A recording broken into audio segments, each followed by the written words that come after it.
ఢిల్లీలో అయినా, అమెరికాలో అయినా, దుబాయ్లో అయినా, గల్లీలో అయినా, ఎక్కడైనా మా తెలంగాణ ఉన్నతంగా ఉంది, మా తెలంగాణ గొప్పగా ఉంది, మా తెలంగాణకు మీరు రండి అని ఆహ్వానించుకుంటూ 10 ఏళ్ళు కేసీఆర్ గారు కష్టపడితే ఈ తెలంగాణ రాష్ట్రం అనేటటువంటిది భారతదేశంలో నంబర్ 1గా ఉజ్వలంగా సాగింది. అటువంటి రాష్ట్రాన్ని పట్టుకొని ఒక రాష్ట్రానికి ముఖ్యమంత్రి అయినటువంటి వ్యక్తి నిన్న ఢిల్లీలో కూర్చొని ఈ రాష్ట్రం బాలేదు, ఈ రాష్ట్రం ఆర్థిక పరిస్థితి బాలేదు అని చెప్పి అబద్ధాలు చెప్పిండు. మన కర్మ ఏంటంటే ఆయన మన ముఖ్యమంత్రి గారు కావడం.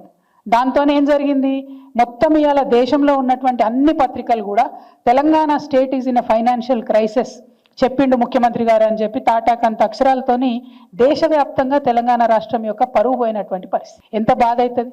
ఒక తల్లి ఒక బిడ్డని కంటే ఎంత ప్రసవ వేదన పడుతుందో తెలంగాణ సమాజం అంత ప్రసవ వేదన పడితే వందలాది మంది బిడ్డలు చచ్చిపోతే వచ్చినటువంటి రాష్ట్రం తెలంగాణ రాష్ట్రం. ఆ రాష్ట్ర సాధనలో పాత్ర లేదు కాబట్టే మన ముఖ్యమంత్రి గారికి ఈ ఇసుమంతా కూడా నొప్పి కానీ బాధ కానీ తెలంగాణ రాష్ట్రం పట్ల గౌరవం కానీ లేదు. ఆర్బీఐ బాజాప్తా చెప్పింది.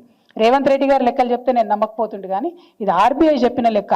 దీని ప్రకారమే యావరేజ్గా 3,000 కోట్లు రాష్ట్ర ప్రభుత్వం ఖర్చు పెడుతుంది. అంటే మరి ముఖ్యమంత్రి గారికి ఈ లెక్క తెలియదా? ఎవరు ఖర్చు పెడుతున్నారు, ఇది ఎక్కడ ఖర్చు అవుతుంది, ఈ విషయం మీద ముఖ్యమంత్రి గారికి అవగాహన లేదా? వారు క్లారిటీ ఇవ్వాలి. ఎందుకంటే మీరు నేషనల్ మీడియాలో కూర్చొని ఒక ముఖ్యమంత్రి